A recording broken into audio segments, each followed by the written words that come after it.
No, well, I want to find it.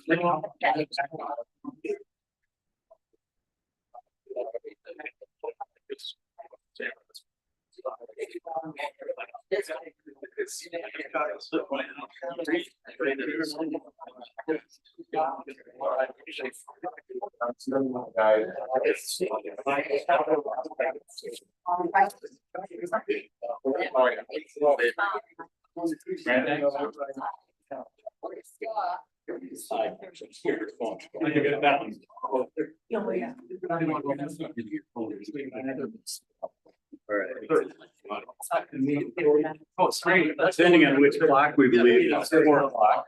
Yes. Ladies and gentlemen, welcome to Harbor Commission meeting Wednesday, June 11th.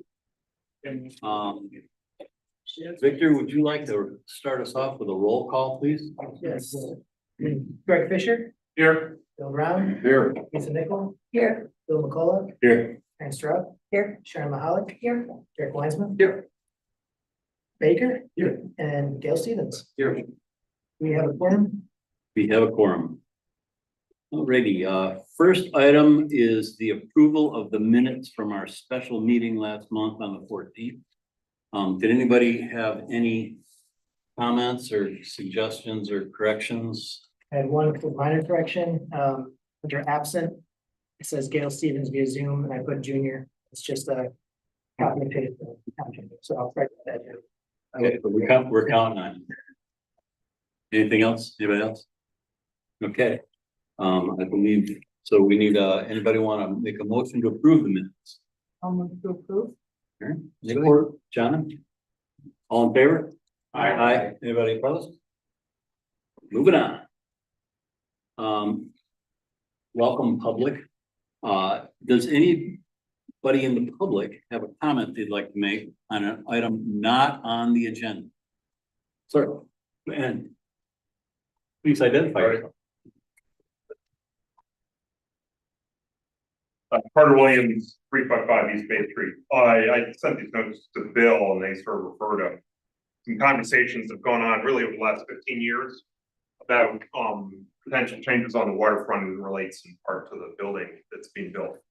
And then for a long time, at least in talking to members of the committee in the past, the attitude has been, we're good, we don't want to change anything on the waterfront and keep everything the same. The challenge is that's making sailing more difficult and making water access more difficult. So there's, I believe we're spending $1 million on the upgrade to the building, primarily for bathrooms and laundry. And I think it would have been interesting to have a conversation about what to do to improve the waterfront.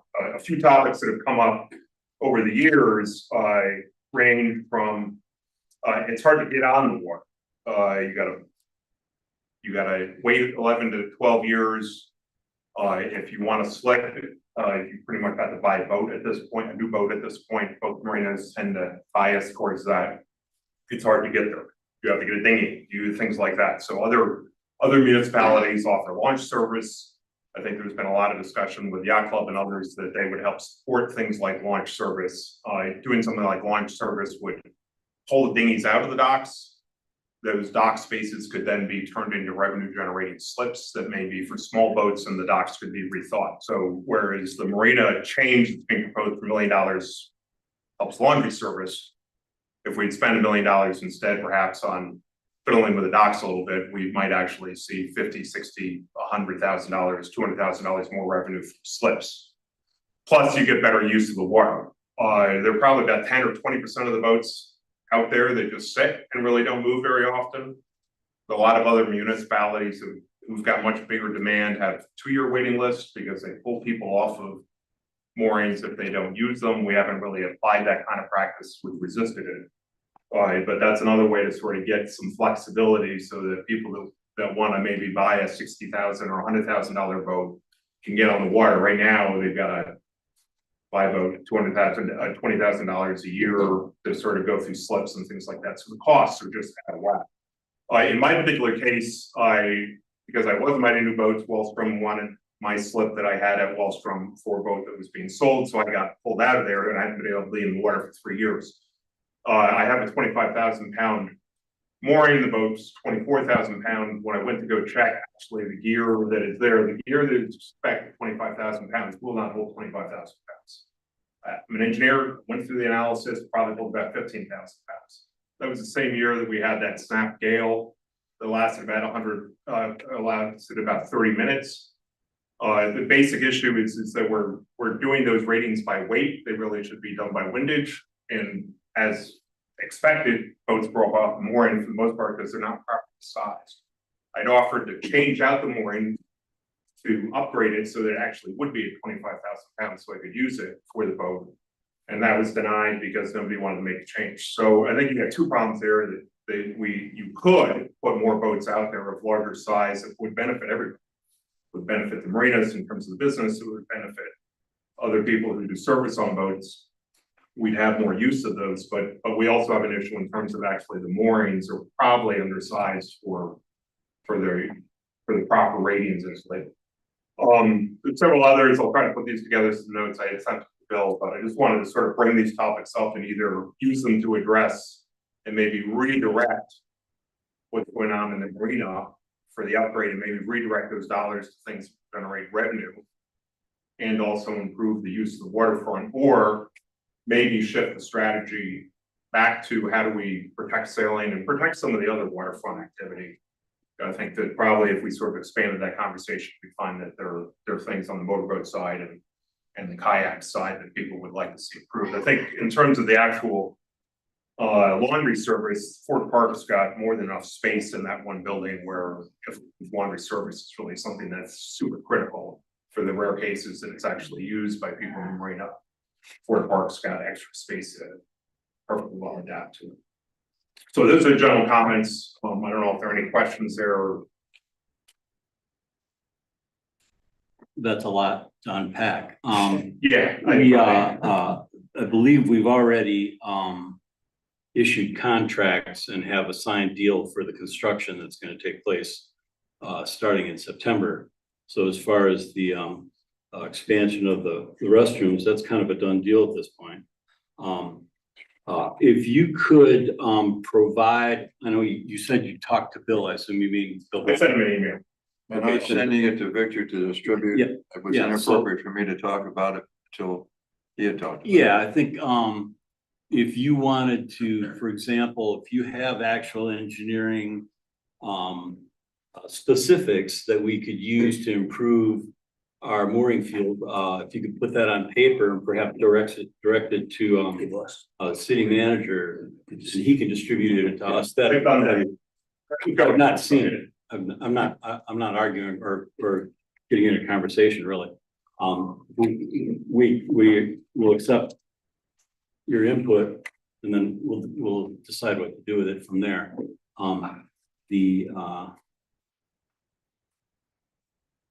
So anyway, thank you for your input. It's something And if you could provide data, I think at one point in time, we went around and tried pretty hard to come up with hard data as to what a mooring actually needs to be, and there's enough variables that I don't know that there is an exact answer other than that if the bigger you make it, the longer it'll hold. But I agree also as far as windage and that sort of thing as opposed to pounds, but I don't have the data or the I don't think anybody else here does to be able to make a specific. Would just basically go on what was done in the past and whether it's worked or not. So I'm very interested in that part. As far as access, I think that's something that the commission has worked hard to do for the entire time I've been involved. It's just getting to be a while at this point. I have looked at not most, but many marinas up and down the coast in Michigan. And I don't think there's anybody that has a waiting list that's 2 years for any size boat. 10 years is real common in Wisconsin, Chicago, all the way down the Lake Michigan shoreline. So that's, if you have data on that, be happy to look at it. And thank you for your comments. Yeah, the only thing I'd add is there's several other people have similar opinions. Might be worthwhile having an open meeting to have them come in and talk about this more broadly. Instead of just in the non-agenda items. I think Wagner has raised issues around this, and others too, and it would be good to maybe get other input into the conversation there also. Thank you. Thank you. Chair, I just like to respond that we did, when we updated the harbor plan, it was a couple of years ago, we had these discussions as part of the harbor. We did a public survey, discussions were had, doesn't mean it shouldn't happen again, but it's, for as long as I've been here, this has been a discussion every year. At multiple Yeah, meetings. generally, the way I'd like to see it done is, narrow it down to a specific topic. Access, pollution, noise, wakes, things like that, and bring something, and we can decide to put it on as an agenda and toss it around. The agenda is public. We welcome people to come in and weigh in on particulars. But as far as a broad spectrum discussion on a wide range of options without us having time to prepare for it, that doesn't work as well as we take a topic one at a time. So I'd be real happy to have you put that on, email or whatever, send it to Victor. He can distribute it to us, and we can decide what to do with it from there. Appreciate it. Anybody else? That's a quick question. Other than the isolated storm event that Carter referenced, is there a history of boats breaking off of moorings? And is it because of the mooring pennant itself or because of insufficient weight at the base? There's been probably a half dozen incidents that I can remember in the past, but it's mostly involving the tackle, not our tackle, but everything that happens above the buoy to the boat. That's what I'm wondering. And Dean, our police officer, and also Larry's really careful about getting out there to take a look at everybody's mooring. He's had untangled a few pennants in the past, so they're pretty on top of that for sure. Yeah, we actually send scuba divers down to inspect the moorings themselves. We do 1/3 of the field every year. Every 3 years, every mooring gets looked at. And we replaced all the chain and shackles 5 years ago now with marine grade chain that wasn't supplied before, so. As a result of an incident where we had a boat break loose. So the weights aren't moving, just the boats are breaking off of their hardware. Yep. Yep, it's usually the pennant gets twisted and fails, so. Yeah. I have a question. Michael, when was the expansion of the city marina? What year during? The expansion of the city marina? Yeah. When we Boy, added the That's floating. definitely a historical question. It's gotta be. We started talking about it in '87. Yeah, I that's what I was happened wondering. to look at it. So So we then- had just finished the then new Harbor Master Building in '87. Right. And then at that point, the discussion began that wound up with the floating dock. And I think there was a bond that paid for that, and I think Correct. that was paid off 4 or 5 years ago, so. Correct. We bonded for that and paid it off with the revenue that it generated. Thank you. As far as historical mooring data, I think JB would be the most appropriate person to approach that, because he was initially part of the design program for that, so, and helped lay that thing out with a lot of input from engineers and folks like that know about things like that. Very good. Very good. Okay, moving on. I see nothing on, Oh, sorry. sir. I had two things I want to bring to the public. Absolutely. Sorry. Two things. Number one is, Marine Patrol Officer Larry Mosier resigned on Monday. I posted his position yesterday. It should be in the Harbor Light hopefully today.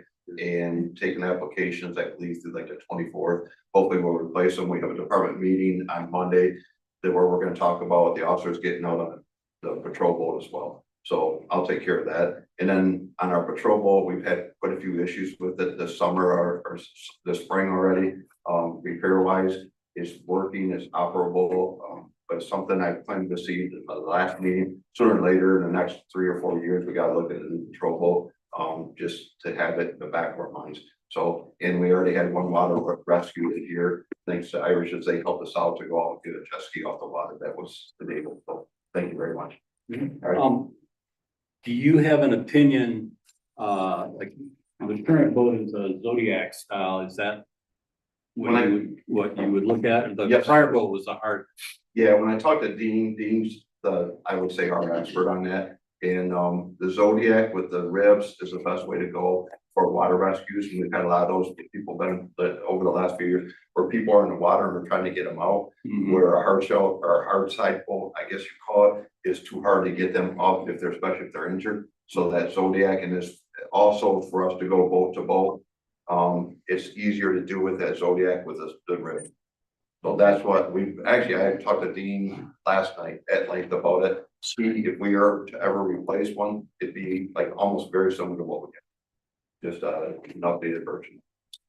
What are the specific things you're having issues? Engine problems, and right now the tubes are deflating quite rapidly. And I actually I went to Irish's yesterday, and Jen down there is gonna give me a quote to try to replace some to see how much that's cost.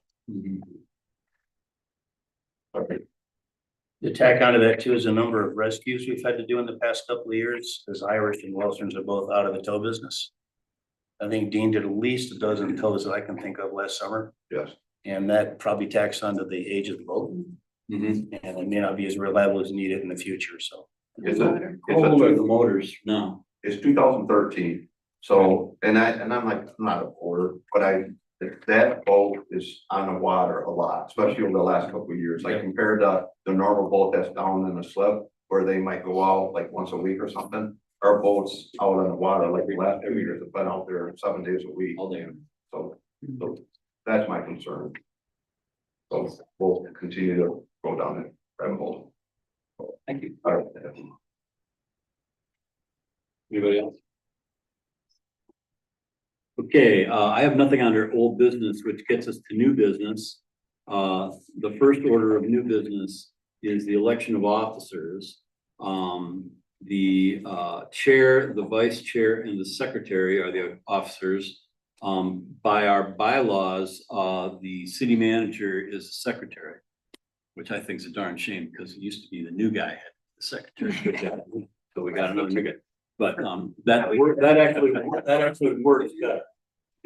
Finger being pointed. So let's do a nomination. Somebody wants to make a motion for chair. Let's do that first.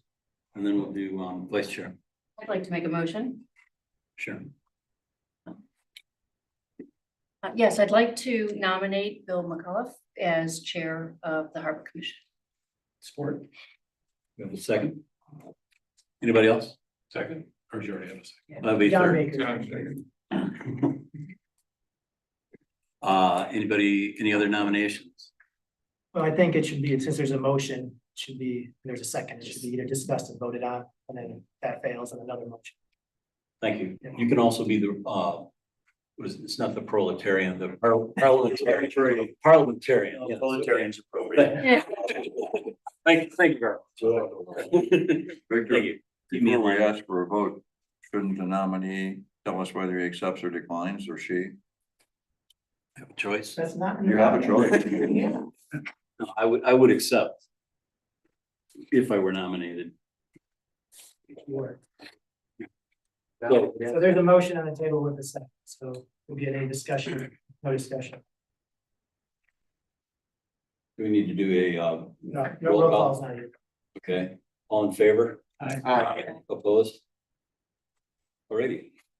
Do we have any nominations for vice chair? I do.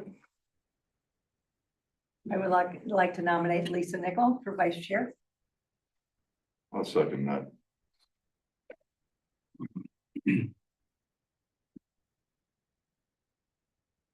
Any discussion? Anybody? And would I like it? Yes, I would. Alrighty.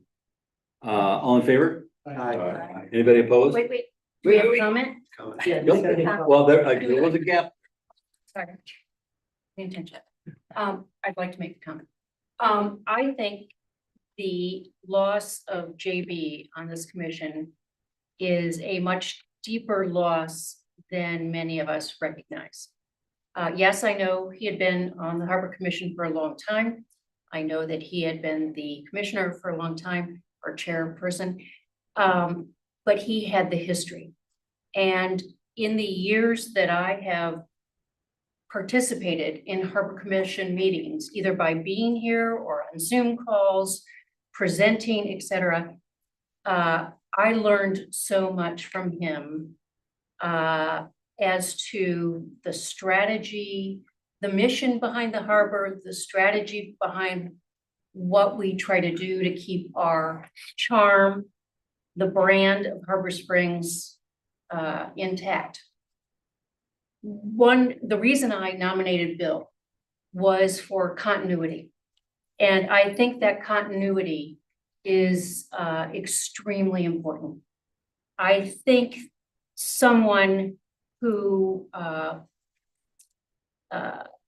has a long-standing participation in the harbor, leadership positions in boating. For example, someone who perhaps was a past president of the boathouse. Lisa, no. Yeah, that's okay. I think that would have a lot of cachet with the boating public as well as the public of Harbor Springs, if that makes sense.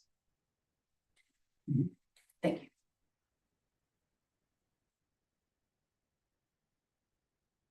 What's the protocol? Not any more discussion, but since there's a motion, okay, if there's no more discussion, hold the vote, and then see what happens. Is there any, the only other comment I would make is I think it'd be really good if it were somebody who was a year-round resident. Because we do struggle in the off-season sometimes with our new rules quorum-wise to conduct business. So that would be the only comment I would have on that. So we have a motion before us. I can make a quick comment if I could. We haven't, we Okay. still have time. Well, the reason for my nomination is just because of Lisa's exposure to a number of different marinas and waters around the country. And I think that kind of experience is helpful. We do have history covered with Bill. I'm glad you'll continue to share. So that's kind of my thinking with Lisa's nomination, and she's done a lot of helpful research on some of the prior votes that we've had with Harbor Commission. So that was part of my rationale for her nomination. Thanks.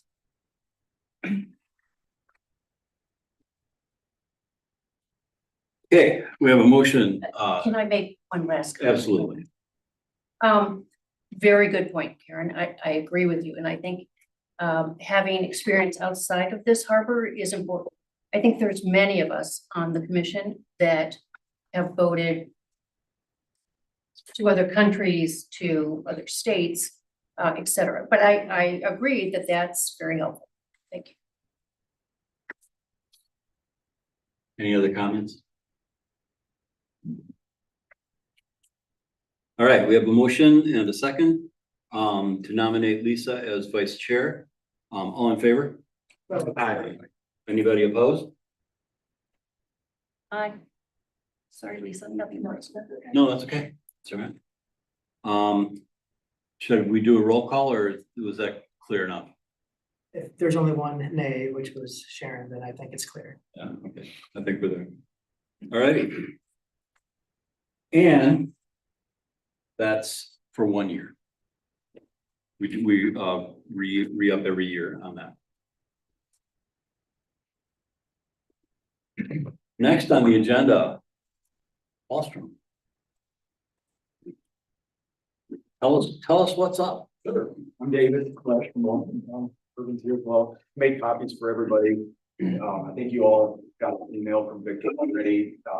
We had a rendering done as well with the first page there that kind of shows the expansion that we're looking to do. I'll show you something.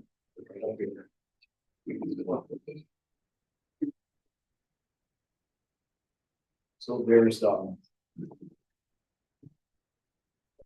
is an aerial view of the basin.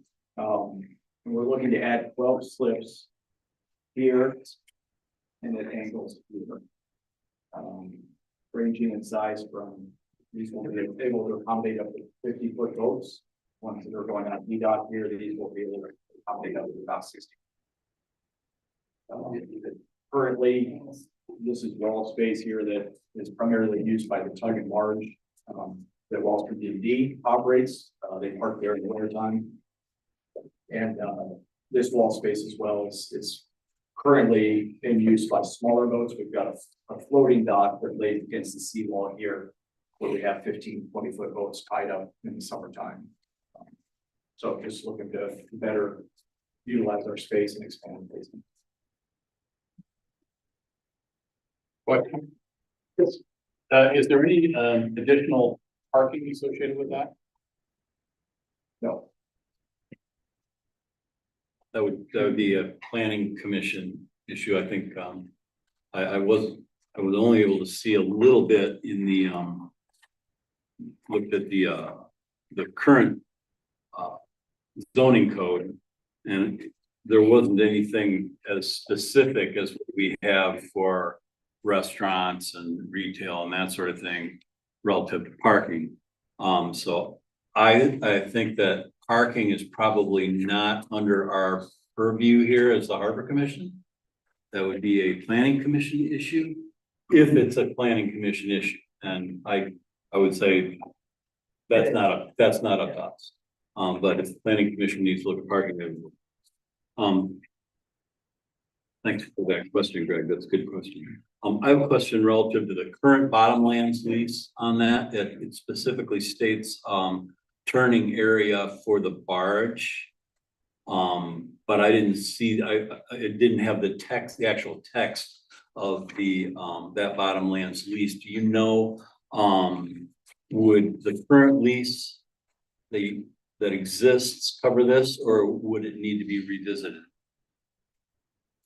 you know, they covered it. Yeah, I believe it does cover it. And it is gonna impact how, where we park the barge, or where D&D parks the barge.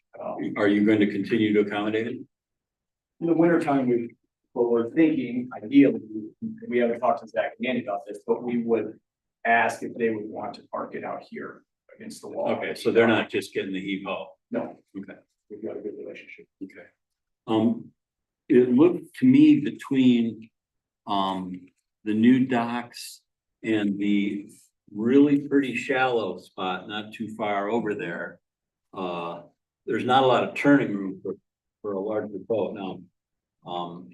You can see on that, you can see it better there than you can on once there. It's like 3 feet deep there right now. And it's all rock.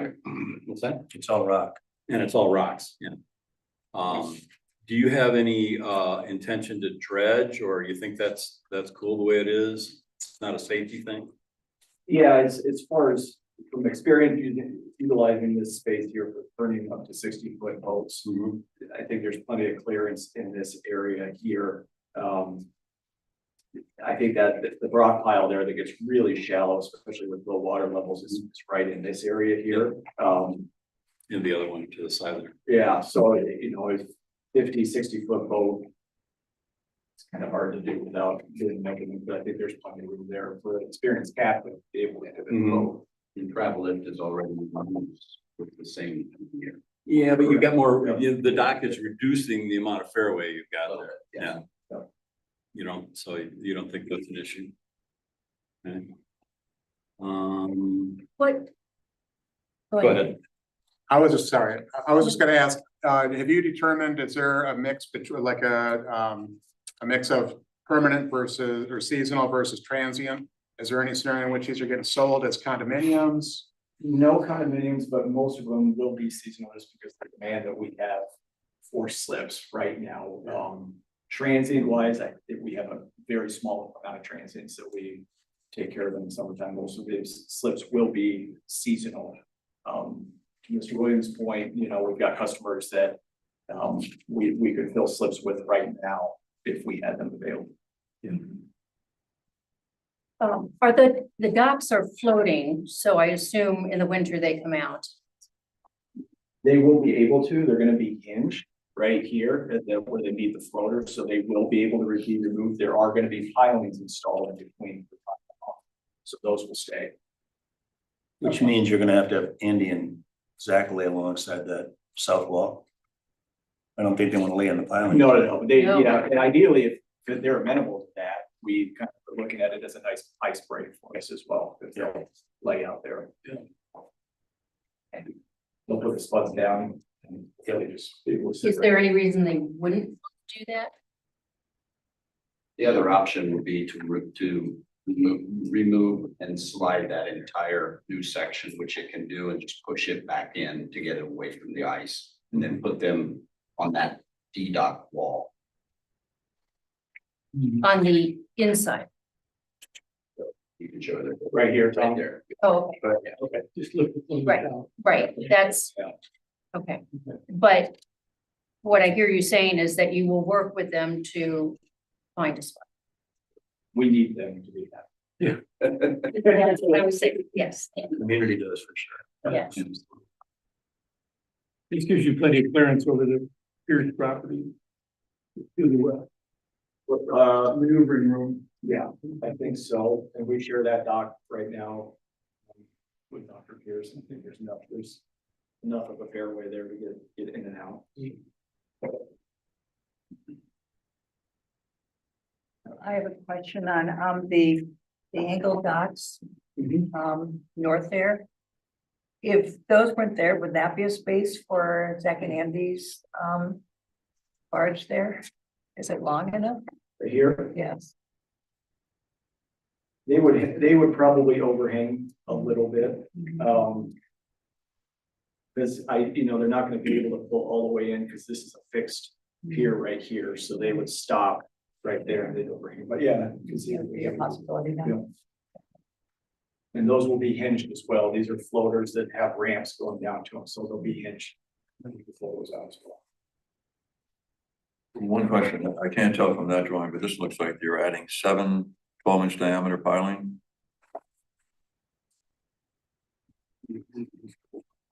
Six.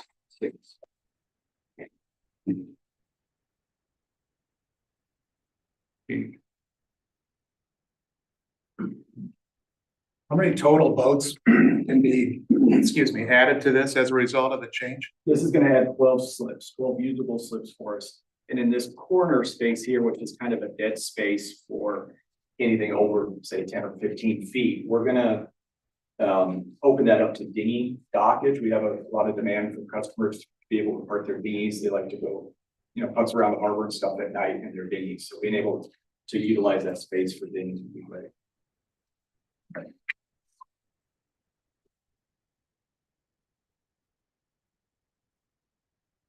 I look at it from the shore and it seems like a very reasonable use of the space to me.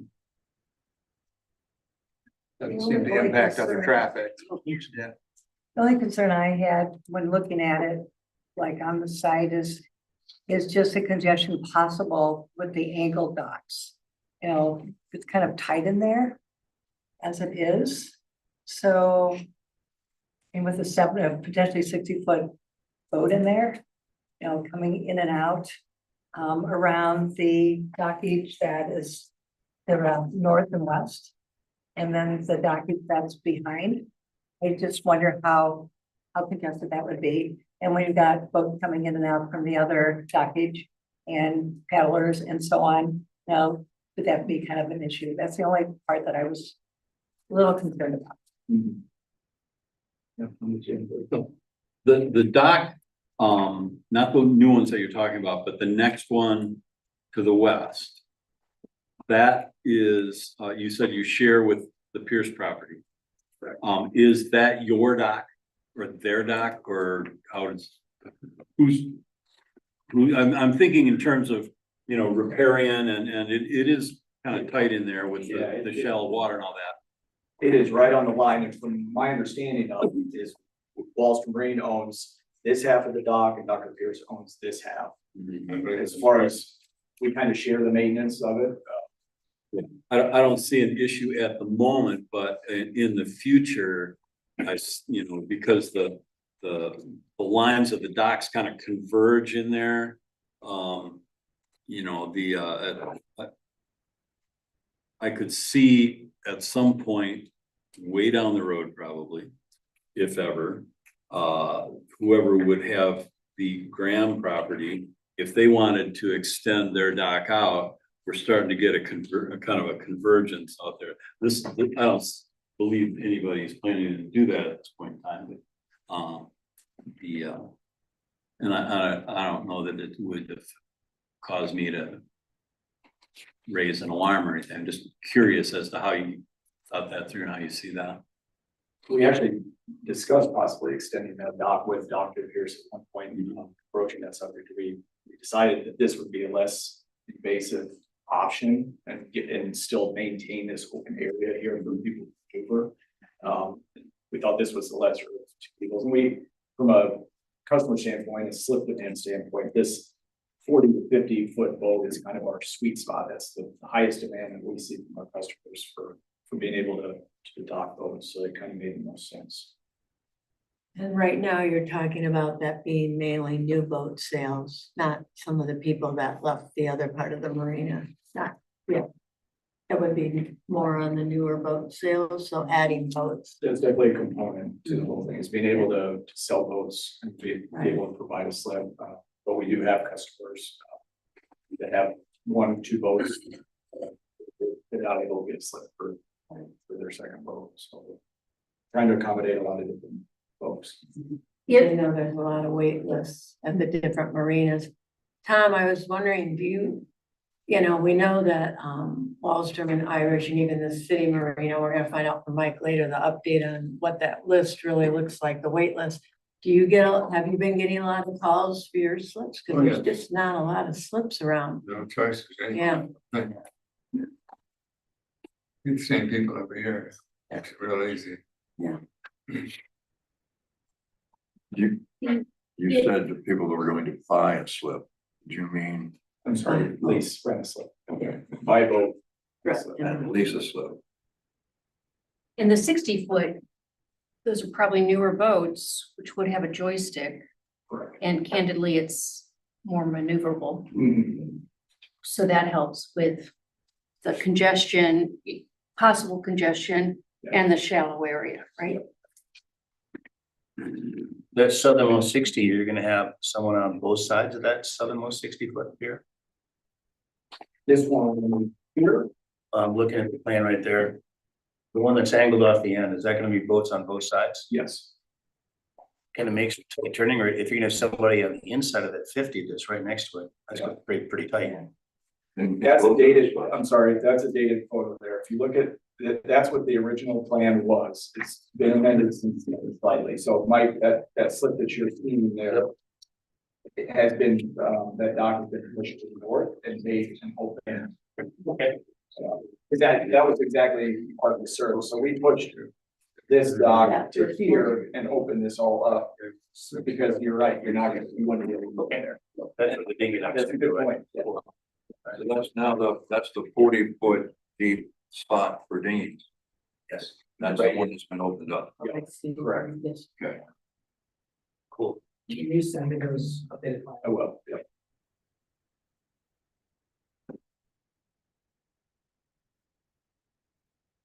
So Victor, what do you need from us?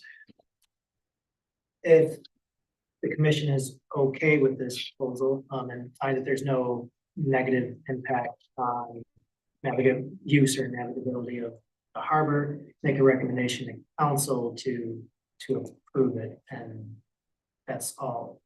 Go to council probably in July. However, if you can approve it with conditions as well, if you feel there's something that you want to address. So the recommendation to council will be the new drawings, not the ones originally submitted. Right. Okay. And Dr. Pierce, has he seen these drawings? They'll be notified by the Army Corps when we submit for permits from them. That's an adjoining property. You haven't gotten those permits yet. No, we haven't applied yet. I think it would be prudent for us to wait until you've applied and got a ruling from the Corps of Engineer we're not an authority to oversee them. They would have more jurisdiction on that than we would. My understanding from our consultant is they push back to us. to the- I to the Harbor think Commission the local, the city needs to say, yeah, we're cool with it. Before they'll even consider it, so, It's usually the path forward. yeah. Is the state, the state or the federal government likes to see. Have you been to the planning commission yet? No.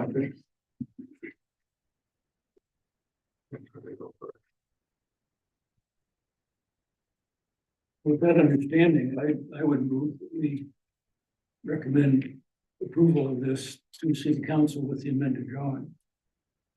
I would second that. I'd second. Go ahead.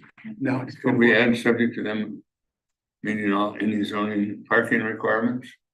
I'm sure there is. I don't know if I should add that or not. I think that's up to city council. Already subject to their approval anyway. Yeah. Anything we recommend is. If there are going to be any land side uses, that's a separate discussion that would go through the zoning administrator. And then he would determine whether that's the planning commission decision or a zoning administrator decision. I think it's a parking place for every 2 boats. Is it? We had to do that with your own guys. Yeah, I had to put it in park. Yeah, yeah. But again, as far as our harbor, I'm willing to recommend approval from under our authority. For the water, not the land. So is it your understanding that if, the Pierce Yes. property owners, That was in my. were opposed to this, that it would, stop? Or what happens then? It could stop there. There's a opportunity for public opinion hearing. And then the Army Corps would make. It'd be nice to know that they were okay with it before we move on. We have a pretty good relationship there. I feel pretty confident that. We have a motion. Any further comment? Questions? Anybody? Seems like a low impact way to get a lot more votes, let's and get rid of a lot of pressure on the marina problem that we have. I've spent the past 5 years trying to be creative and figure out a place for a boat spot. Finally, I was able to make something work with our friends at Irish, which I'm happy about, but I know how hard it is to get a slip. Yeah. This doesn't seem to impact the sunset hour cocktail cruisers going around the harbor navigationally, so I'm in favor of it. I don't see any big problems. Do you want a voice vote or? A voice vote.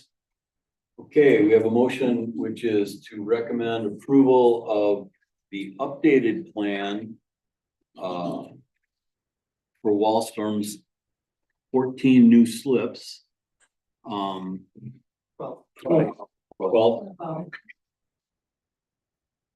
guess to make it wrong. All in favor? Anybody opposed? I believe it passes. Thank you. Thank you. Thank you for your presentation.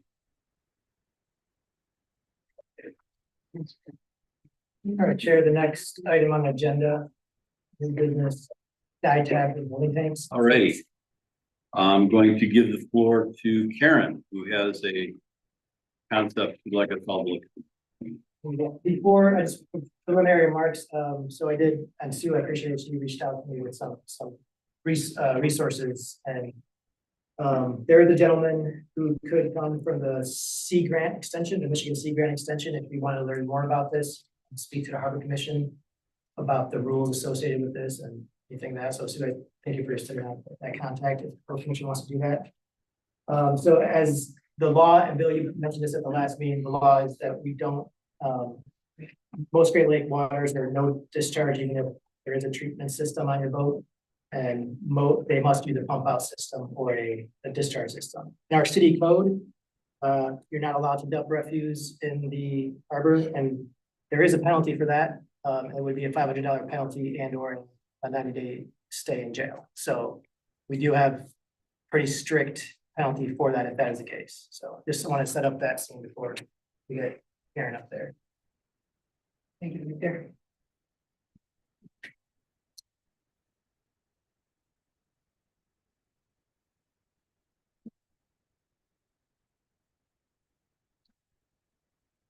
So I just want to set out to start to say that I'm not totally intent on dye taps being what we end up doing.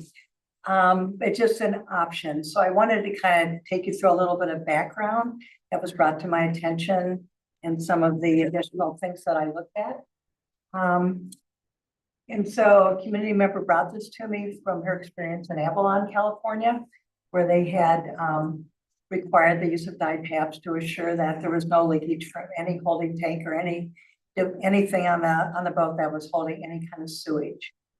And so the question came up, well, is there something more that we need to do for Harbor Springs? So I looked at some of the state of Michigan requirements, and they do require that all boats have some holding tank or some way to hold sewage in the boat, and that they are required to maintain it. And in some cases, there are some marinas that do provide dye taps. And let me just explain what a dye tap is. It's a tablet that is a dye that when you put it in a holding tank, and there's any kind of leakage possible from that, it would be evident because of any leakage that would go into the water and colored water coming out of that. So that's the purpose of it. And so in some cases in Michigan, some marinas do require that boaters insert a dye tap in their holding tank or whatever they're using, so they can assure there's no kind of leakage. And those would largely be for boats that maybe are there for live on boards and so on and so forth. So it's not anything that we've done before, or required before, but it really came to my attention that perhaps we need to think more about how we make the public who vote aware of the need to protect our waters. So one way of doing that is to look at maybe making dye tabs available. So talk a little bit more of that going forward. So there are specific rules under the Michigan law and natural resources that speak to this. And so I looked at what the city of Harbor Springs actually has available in any of their public documents regarding something related to this. And in 2013, when we adopted the new rules and regulations for harbors, there was one statement in there, which will probably come up here pretty soon. But basically, it just speaks to refuge disposal, which Victor just referred to. And that is no garbage, oil, sludge, refuse matter, sewage, or waste material of any kind will be thrown, deposited, or permitted to fall on the docks or into the water, et cetera, et cetera. So we do have like one small paragraph in our rules and regulations that speaks to this. And it's the only place that I found in the city of Harbor where we actually make any kind of statement or notice about it. It's also in the city code. It's not just in the harbor rules. So just to clarify that. The city code being Yes. where? Section 31.113, Okay, and where would that be found? city website, Okay, all right. under city documents. Okay. So then I started looking a little bit more into what the dye tabbing in Avalon, California means. And then they require that every holding tank have a dye tab placed into it. And every marina heads and then test flush into the system. And that's how they would determine if there's any kind of potential leakage. And then the rules, if there is any leakage, are pretty strict, where people can be refused the use of the harbors for a year. In a more serious offense, they could be refused usage for 2 years. So they're pretty serious about making sure that people are complying with their laws. So then my question was that, what do we do about it? How do we talk to our constituents about it? Where do we put that information? What do we ask them to do? And I think it's really a reminder that we are watching this. We want to make sure that there's no chance of any leakage, like the state of Michigan requires that the tanks are proven to be closed off. They have stop mechanisms, so there cannot be any leakage. So we just want to remind people of that. So hopefully that'll come back up again. Yeah. No, it's not gonna, okay. Not working. So then people might say, okay, well then, what do I do about it? do we provide, okay, here we go. So here's just from the state of Michigan. And what they have to say. And so we're already a no discharge state. The reason for DITABs is to test and demonstrate the marine sanitation devices are working properly. And then, as I said before, some marinas are offering complimentary DITABs for motors to self-check. This speaks a little bit about the Avalon policy and how they enforce it. And they are definitely enforcers of it. And to my knowledge, we haven't really had any reports of anybody dumping or leaking into our harbor. But this is for the purpose of making sure that we don't, because we've been fortunate so far and we hope that people are compliant with what's required. So this speaks a little bit about how Avalon goes about it. The next slide gets a little bit more specific about it and what the punishments can be if somebody is refusing a person from boarding their vessel to double check by using a DITAB. If they refuse that, they can be, kicked off the waters for 1 to 2 years if there's any proof of any leakage. So from there, then what does that mean for us? What should we do to create awareness? And that's really the whole purpose of this conversation, not advocating the use of DITAB, so that could be an option. But we haven't had any incidents reported according to Kyle or to Mike Johnson. We don't require the DITABs. We don't post any kind of things, any warnings of any kind on our signage at the marina or Ford Park. And where might we include something if we wanted the person, the voter, to be aware that we are serious about it, we're paying attention to it? Is it simply just by adding it to the paperwork on the seasonal dockage rates or the transient dockage rates? Is there something that, Mike, when you when a voter comes in and leases a slip from you, is that something that goes out in a paper that you might hand them? What about the launch dock at Ford Park? Is there something that can be stated there that says, this is, we are no discharge harbor, just like the state of Michigan is? And then maybe we need to expand the first statement in our regulations. And I haven't seen what you alluded to in the code, but we might need to look at that as well. And so here's Ford Park. There's no statement on the signage right there that speaks to it. And I don't believe there's anything in the harbor that I've ever seen since I've been using slips there. And then we have our harbor map, and we aren't really calling out pump out stations. Now, of course, the city marina has it, and I think there's a little P there somewhere. But there are other pump out stations, and I don't know if Irish or Wallstrom. I think the gas stock allows for pump out, and you do as well. Okay, so there's 3 places for people to do a pump out if they needed to, in order so they can get their tanks clean. So what do we call this? The City of Harbor Springs discharge policy. Do we find voters for illegal discharge if it's proven? Do we want to go that far? Do we want to provide DITABs? Do we expand the city harbor waterfront and marina rules to call number 14, which is what I quoted earlier, to call the rule for the marine sanitation device, or we just don't do anything because we haven't had a problem? So I advocate looking at least making a statement somewhere.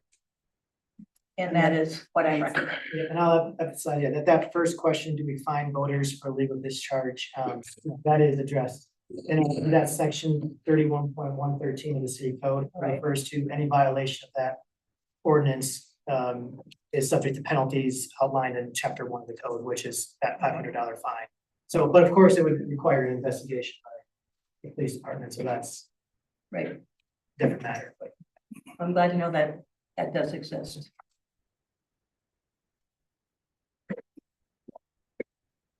If you're interested, it's on page 57 of the city code. What's the intel on other marinas in the area? I know that some marinas, and I can't specify which ones, do require the use of DITABs if somebody's going to be living on the boat. Would that be like if, say, Michael or one of his staff is checking in a boat, they would come over and ask if you have a tablet, or do they just insist on putting one in? Well, we don't have any liveaboards for one. Oh, People use them pretty much as condominiums, and I honestly don't know where this would go any further than a statement. DITABs would be if we're gonna step on a boat and enter a dive tap, then we're kind of looking at a violation of somebody's privacy, in my mind. And I'm not advocating that. either. Well, I know. You know, Yes. that's, I but do think we the make them statement's the best place to available? start, Yeah. for Do sure. we make them available? We've got enough rules, that's no problem. Right. When it becomes a problem. Yeah, I mean, you could maybe do some signage. I have seen that at some marinas. Sometimes they have some signage about that. Joe Ford Park. But I think in addition to a reservation form, you know, just a statement would be adequate and probably appropriate. I think either we don't need to be too assertive about it or aggressive about it, but I don't think there's, other than City Code, which obviously I have not read that, and I'm sorry about that. I don't know how many people think about it so much. If you buy your boat on the Great Lakes, it has to be sealed. Right. That's what the state law So- requires. Right. So the probability of it leaking is pretty low unless you brought the boat in from Canada. But then if it's sold here again, it's my understanding it has to be sealed before it's sold. We got, Living in California part-time as I do, I understand that regulation to be that way, or they provide it in certain harbors like Catalina Island, et cetera. Because the regulation there is you have to be 3 miles from shore to discharge. And 100% of the Great Lakes are no discharge zones. period. So I appreciate your concern. I'm not sure it's really an issue, and I almost wonder if you make more of a public statement, are you suggesting? I mean, the smaller boats from Ford Park, most of them, not all, but most of them don't have a head. So And if they do, it's a self-contained porta potty. Yeah. Right. Just a concern about somebody that doesn't or doesn't think about it. You know, just get somebody to think about it. It's really what, just a simple statement. Is this more of a leakage or a discharge, you think? Leakage. It could be leakage, if the holding tank's leaking into the village, and the village pumps turn on. On it goes. I think hopefully. People be aware of that. You would know there's a problem. Some people, most people.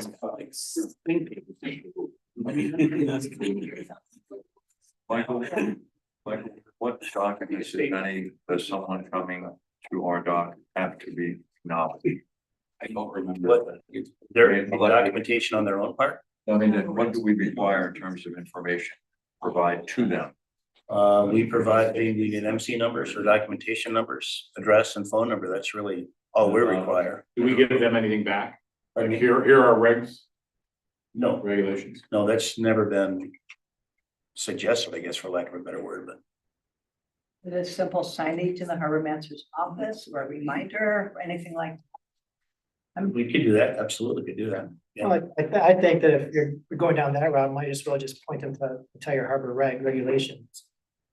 Because I think that's the bill we're kind of going with. We don't give them anything, so they might not have an idea of what our regulations are. And the state.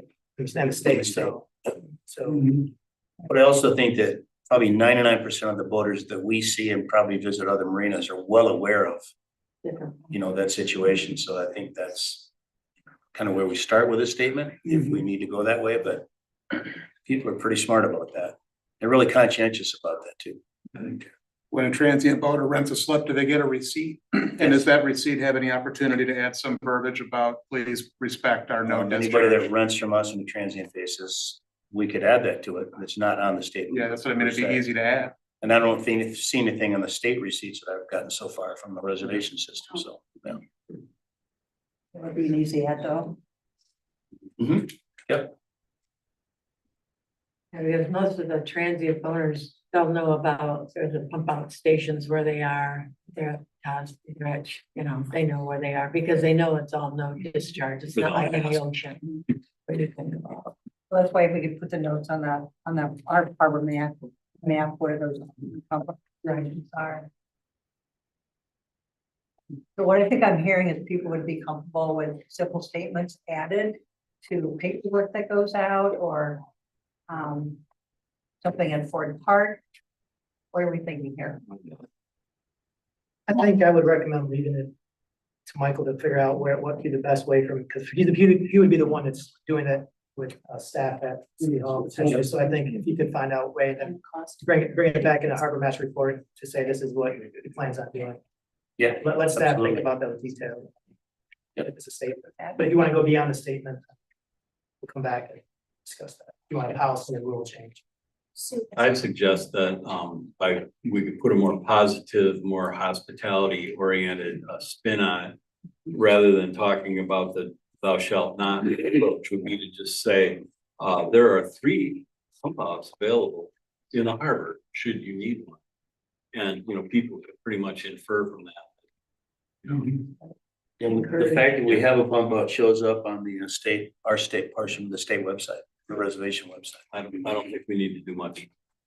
So Chair, I would recommend you opening up for any public comment in case anyone in the public has a thought. Susan? I have a quick comment. The more common thing that happens with a lot of boaters in the harbor is trash blowing overboard. If you're gonna put a notice about keep our waters clean, emphasize where the dumpsters are, and keeping plastics out of the Great Lakes is something that we're all more conscientious about than we used to be. If you walk the beaches in the fall, it's amazing how much of that plastic ribbon you find and balloons and stuff, and Sandwich bag. that's the intentional or unintentional minor littering that all adds up is probably as much of an issue as anything else. That's probably the bigger problem. That's a actually. very good point.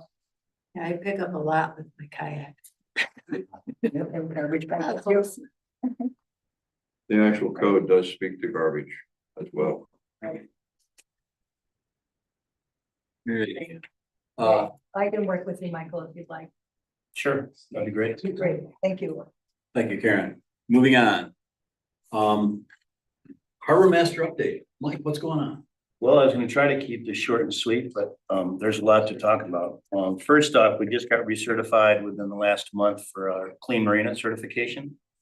But I guess it's now good for 5 years at a time. We've been really happy to cooperate with Irish and Wallstrom's. In fact, Wallstrom's, I think, was the first to join the Clean Marina program 15 some years ago. And it's been great. They come and do a yearly or a 5-year inspection, and every year we pass the flying colors, storm drain stickers and all that kind of stuff. So we did pass again. And as far as the reservation system goes, so far it seems to be working pretty well. It's been a steep learning curve for me and my staff, but thankfully Lily managed to figure it out. She's 21, a lot smarter than me when it comes to that. We went live on May 19th, and by the end of the day on the 20th, we'd already seen 102 reservations. Really? For a day at a time, 2 days at a time. We had somebody reserved for 14 straight days, so I think it's gonna be pretty successful as they get used to it. And it's actually a lot simpler once you start to look at it and physically on the screen than it looks on this 133-page manual I got, so pretty happy with that. And also, we got paid a lot quicker than we were promised. We had a total payout on the 28th of May of $22,000. The next week, we got a payout of $46.80, and we just recently received a check for $5,600. Ordinarily, that's going to be a 3-month wait, but we've got a check within a week of getting the totals back from the state. So that hasn't been gone through the bank yet, but it's all ready to go. We passed an electrical inspection on the 28th with flying colors. We do have an otter living on the docks that's managed to chew through some of the covering and the cables. But we threw a bunch of mothballs in there and hopefully that scares them away. Kayak rack repairs we completed. We put new end caps on everything we needed to put end caps on and replace padding as needed. One Pardon me? at Ford Park that's still missing the end cap. Is it? I know. I thought you just ran. You out. look too hard. I know. All the power poles have been cleaned and sprayed for spiders, which is a real bugaboo for boaters that come to us because they get really attracted by the lights on those things. To start off the season this weekend, we've got the Boyne City Yacht Club group for their annual Father's Day cruise. They've got a party scheduled at Wallstrom's on, excuse me, on Saturday night. We're going to see 26 boats on the dock, which should be a great kickoff to the season. And half of that revenue is going to come from the state reservation system. The other half comes from our being able to use the west dock and the outside of both the east and west dock. So it's going to work out really well. For our own personal transient business at the marina, we're over $14,000 since opening day. a lot of long-term, because we use that, you can register through the July 7th unlimited stay. That's worked out really well for us in the past and continues to do so. And we have blocked out the marina with from the 21st of July to the 28th for regatta. And also for the Little Traverse Cup that we talked about last fall, that's the 13th through the 18th.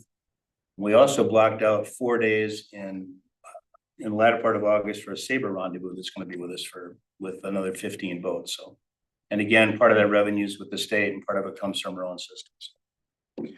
And then Lisa had a question about the dock mooring and kayak wait lists, and this will be a little bit of a long presentation, but as of today, the dock wait list has over 241 applicants. The next person we offered a spot signed up with us in 2004. The 200 series mooring list has 85 applicants. Number one in that list signed up with us in 2018. The 300 list has over 88 boaters.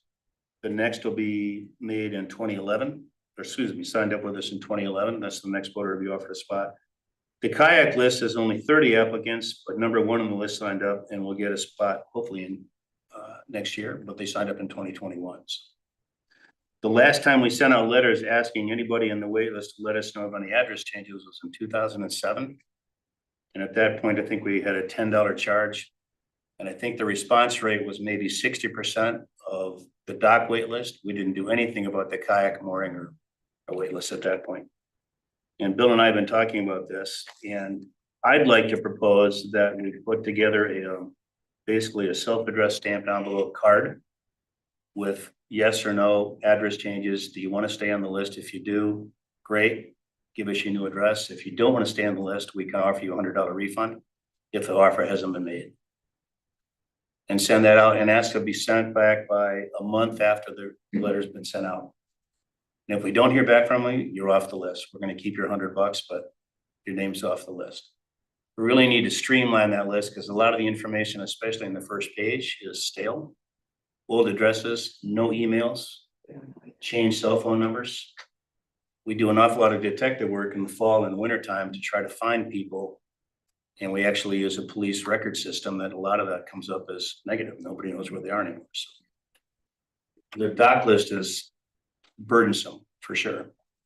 Michael, on the dock list, right now they pay a deposit to get on the list, is that correct? It's $100 to go on the list, yep. One time. One time.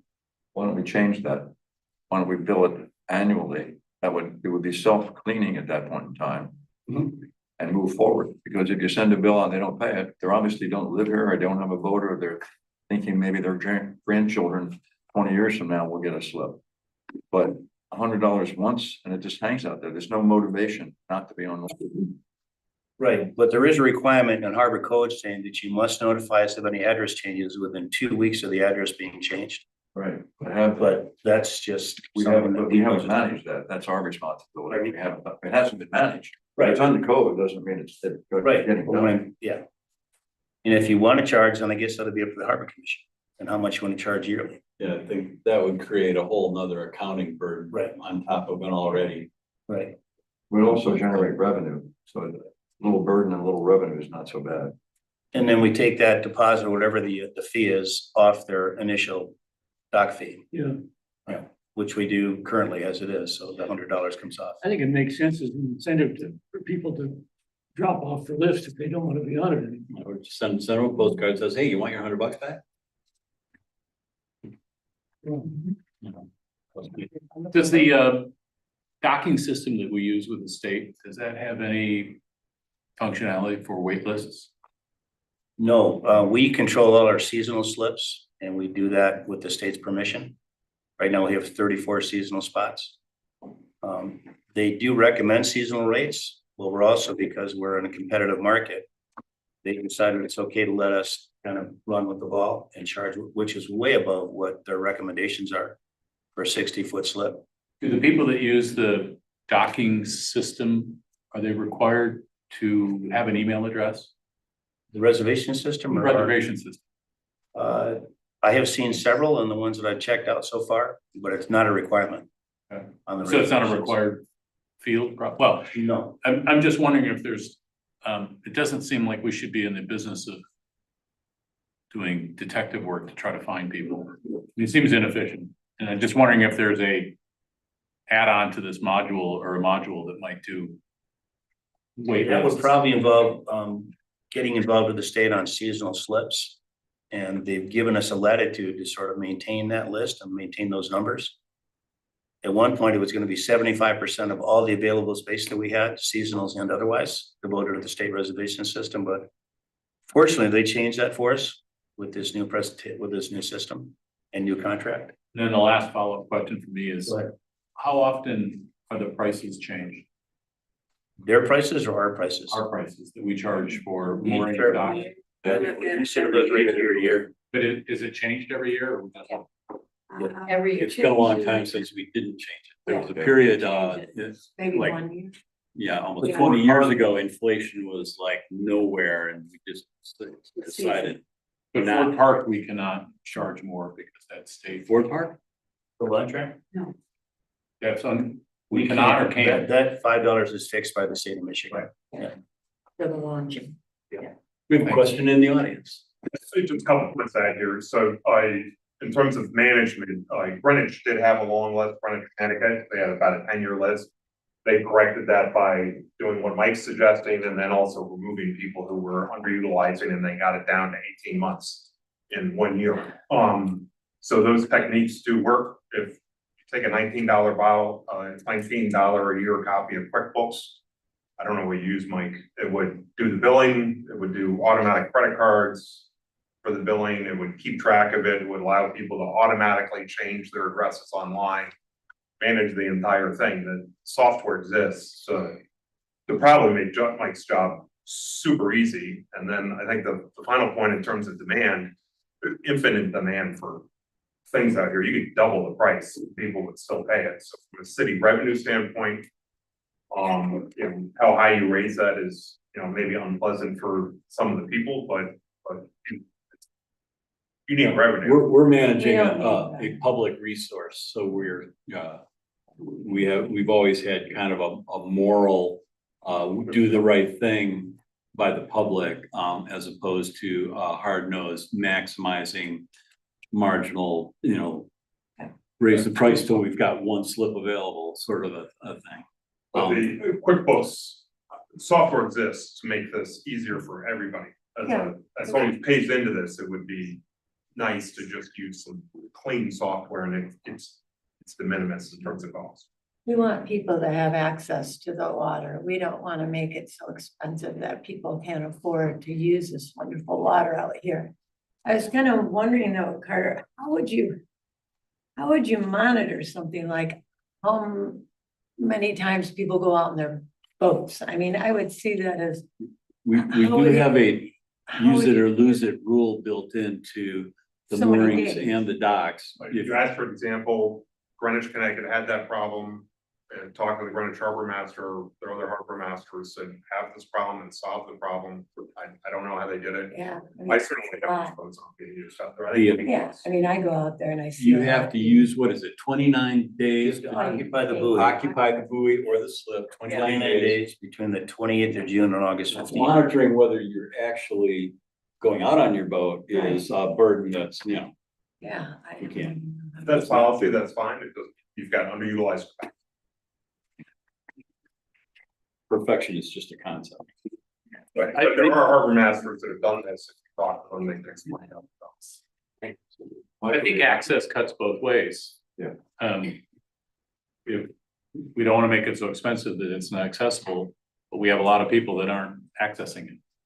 So I think it goes both ways, and I think when you take Irish and Wallstrom, you know, it's more market rate than anything. And we're aligned with that. Pardon me? We are aligned with that. We know when we look at the rates every year, we know what they're charging, we know what Midowski's charge. We know what the rates are, and we have been a little bit higher on some things. Not everything, but. I think we're the highest priced public marina in the In the state. marina, not necessarily the moorings. So Mike, we Yeah, were I'm not talking about, suggesting raise it the same, it's. we were talking about the list and managing the list. Perhaps a couple of us here on the commission could help Tina and figure out a way, you know, couple extra hands to get it Sure. done. I'm sure Tina has, I know Tina has the software and Yep. whatnot, but I'm happy to help. Yep. with it. Yeah, I Absolutely. would too. I'd be happy to address whatever we need to do to find out who the. You can use some calligraphy and write it on nice and neat. Exactly. Instead of just putting labels on it, put flowers on. Michael, you mentioned blackouts on the system. Mhm. Have you blacked out our availability after Labor Day for the construction? I think we're still gonna be open. I guess it's a matter of where I operate from, because it looks like the building's just gonna be, we'll have to shut the building down on September 3rd. We do need to figure out a way to still take care of transient traffic, because there'll still be some. And the reservation system right now says through October 15th, which is typically our closing day. That's something we'll have to address, I think, a little bit further down the road, but we have to figure out how to keep. September We 1st. need to keep functioning, put it that way. Yeah, Yeah. because you could have loopers that are still coming Yeah. through. I think because we're using the reservation system now, we're gonna see a lot of people coming to us, hopefully later in the season. I hate to ward them off because we don't have an operating restroom. Or laundry. Pardon me? Or laundry. Or laundry. So we don't really have a problem we're trying to solve, just we don't have super duper clarity about what is the wait list really look like. That's exactly it. So it doesn't, we don't have, Cleaned up. we don't have vacant slips that are sitting there because we don't know who to No. call. I know I that. don't know if it's 50 or That's- 50. It would be nice, you know, especially for those people who want to stay on the wait list, to Hmm. maybe move up a little bit because they're 10 people ahead of them. It'd be nice for people like me to know how many more years. It's gonna be, right. It would be nice, but it's, you know, we don't have. Not to bother to get your name on this. You don't want to dissuade anybody from joining the wait list because there's so many names on it, and we haven't in the past, but But if we cut the number of names on the list in half, it might be a little more attractive to people. we just need a way to get a hold of people, put it that way. Yeah. And if we get updated addresses and emails, and we're several steps ahead on Oh, that, yeah. on that regards. Right. Mike, Oh, yeah. I think George may still be on Zoom. Yeah, I don't see him. Okay, you may all, I think I passed out a proposal for the Melgus 24 pre-world and worlds Yes. in 2026. Personally, I'm all about it. There's definitely some things we need to discuss with the class and also with Bear. It was the kind of the leader of the pack in this thing, as far as fees go, where these boats are gonna berth. In preliminary discussions with them yesterday. For the pre-worlds, they're looking at the latter part of August. They would like to use the west dock. My issue with that is actually with the west dock and the east dock is transient traffic. I hate to tell people you can't have a slip because we devoted, you know, so many spaces to the Melgus 24 fleet. And I talked with John Kunitzer, who's now the head of, he's their customer experience manager at the boat shop. And between the two of us, we're gonna talk about using Irish's dock for those 3 days in August, their proposed 3 days in August, to use the outside of their barge, because they don't take reservations at the boat shop. So that would eliminate our having to kick transient traffic off, or not be able to accommodate transient traffic on the east dock. And then the September event, Sharon and I were talking about today, there's their proposed date is, I think, right the beginning of the blessing of the, not the blessing of the fleet. The Festival of the Book. Yes. Which brings, I think, something like 2,000 people to town last year, and this being the 10th anniversary, will be even more people in town. the Festival of the Book is September 26th through 28th, and Right. this starts 21st and could go 10 days. And they're looking at being, not being out of town till the 31st of September. And also bringing close to 400 and maybe even 500 people to town to participate in the event and also be support staff, and which, you know, raises the question, where do you put all those people in terms of hotel rooms and Airbnbs? And where do you park all those cars?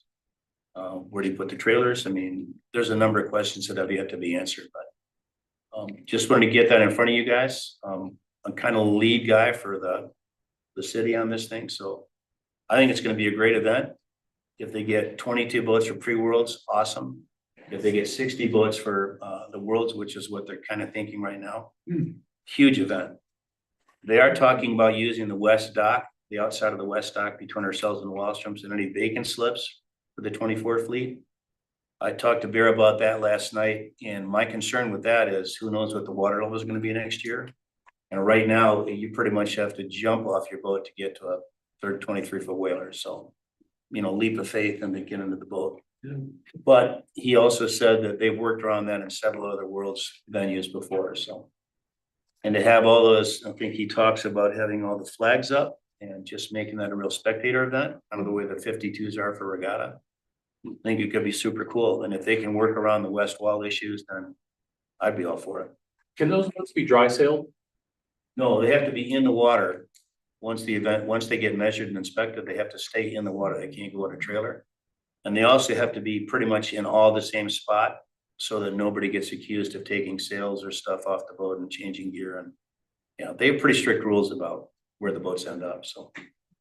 What about using one side of the courtesy dock? You could fit an awful lot of boats, like at the August 20 Nationals, we'd have the boats like Medmore style with a series of temporary moorings. We've talked about that too, and that's definitely a possibility. But again, if they have to be all in the same spot, there could be too much separation physically between the west and the courtesy dock. So they I'd could- like to approach Marty Sutter, say, hey man, can we use your dock? But that'll never happen in my lifetime, so. Well, even LTYC, because they're done with all the, the LTS. Again, it's a matter, if you get 60 boats, I don't think that dock can accommodate 60 boats. Not 60, but you're saying they can't have some here and some there, that would be too far. No, they have to be all in one place so they can they self-monitor basically. Gotcha. Yeah. So you go ahead, Vince. Just a thought, the trailers and cars are gonna be a problem, and other than sporting events at the stadium, could the city allow you to park all the trailers and cars up there? I think that's part of what George is gonna propose, and they're also talking about using the overflow lot. Oh, yeah. Yeah, which would be ideal, but then again, we have to deal with the transient folks that, park their boat there in the fall. It doesn't happen that much after Labor Day, so. And it's also the Spring Street lot, Spring and Lake, which once the construction is done and it's vacant again, that's an ideal spot to park and has been used. Oh, yeah, yeah, for sure, yep. Yep. And proximity is an issue for these guys, not an issue, but it's something that they'd like to consider in terms of where the event takes place and where trailers get parked, containers, all that kind of thing, so. And I think they read books too. Pardon me? So I think the sailors read books. Read books, but man, that'd be a crowded city if we had that many. Yeah. So I'm gonna talk to Bear about those, speak to George about those dates, and we're not looking, I don't think he's looking for approval right now or a motion to be considered. He just wanted me and also I think Tom Myers gonna be handling things. They just wanted us to get ahead of the ball with saying, what do you guys think? Got a year to consider it, a year and more to consider it, so. So would we normally have 100 boats in the regatta, roughly? Pardon me? Would we normally have 100 boats in the regatta? We've got 91 right now. Debbie doesn't think we're gonna get any more than that. But she They doesn't. can't be tied up or berthed more like the regatta. The fifth, The Melvins is 60 of Oh, them. yeah, George's They'd be proposal spread out then, some at Irish's, Wallström's, all, for the pre-worlds, but for the worlds, they all have to be in one place. okay. Yeah. So it'd be, using basically the entire west wall and as many slips as we have to. Have we ever done this with J70s? Pardon me? Have we ever done this with J70s? I think so. I don't think so. We had J70 Corinthians here a few years back, but those boats ended up at Irish. Yep. And the J70s don't have that rule where you have to be all in one spot. That was just like, they had boats on moorings and, yeah.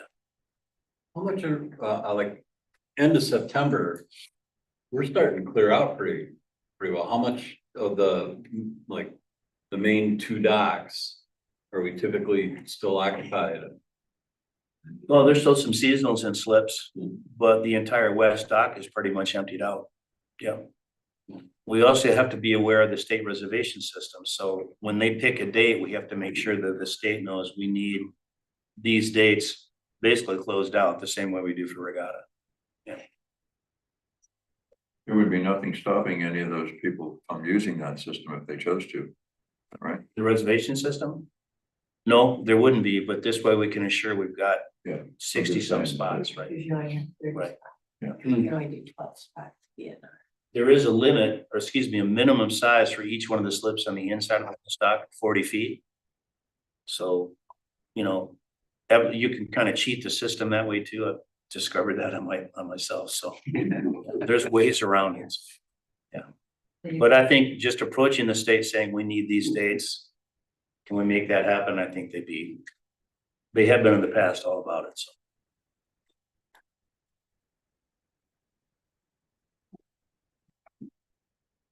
I think that's the end of our agenda here today, folks.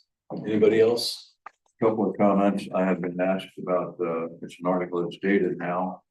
But just so that I'm saying it correctly, we are not adding 2 new bathrooms at the harbor master. We will have no more bathrooms in the city than we currently have. But we are redoing the building to accommodate boaters by adding laundry. Is that correct? Yes, we're reconfiguring the bathroom. Reconfiguring, but we're not adding. There may be one more stall in each, I'm not sure. There is one, but there is no one. access. Yeah. Right. We simply have the same number of bathrooms that we had Yes, at the very beginning. yes. The other was, the new bid is $1 million less. It's also not the same bid because it was changed. Right. And we know that, but there are people that it doesn't come through that way. The perception is we found a contractor that was due the original plan as it was presented for $1 million less, and that's not the case. We're not going to get all the bells and whistles that were originally presented. No new roof. Yeah, no new roof. And as Bill mentioned earlier, is there a cancellation date and fee? Or is that an open end? You were talking at some point in time about the cost the city incurred to do the ice storm, and did we still have the funds available that we thought we did before we started all of it? Are you talking about the harbor master building? That, anything related to the ice storm would not affect the waterfront fund. So any costs incurred are related to the electric fund and some in the general fund. So there's no impact on the. So it would affect the general fund portion. And that's up to the council. I don't think, you may know this, Tom. City council hasn't decided how they're gonna divvy up the final cost of the restroom remodel.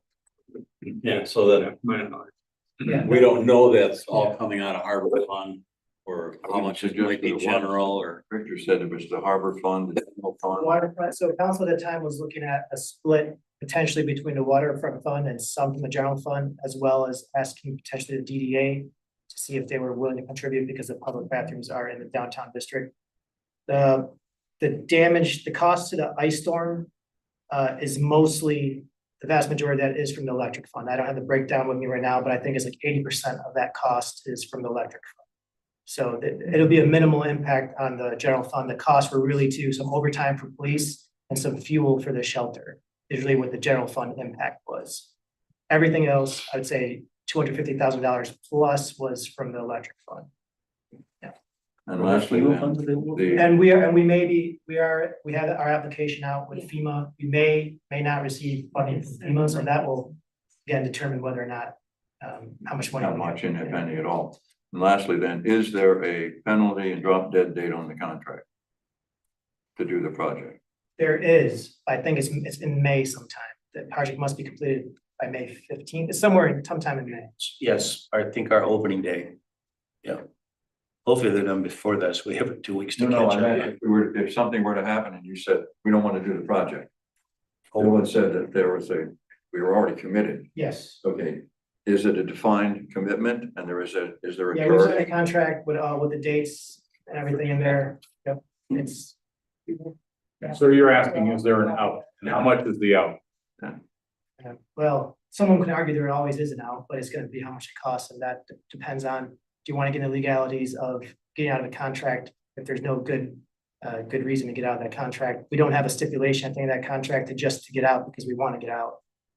So I can double check, but again, the question is, how much would it cost to get out and a lawsuit sometimes? I mean, I'm just being blunt. I mean, usually sometimes these contracts that are signed and they are ordering materials for our project already, it's, Yeah.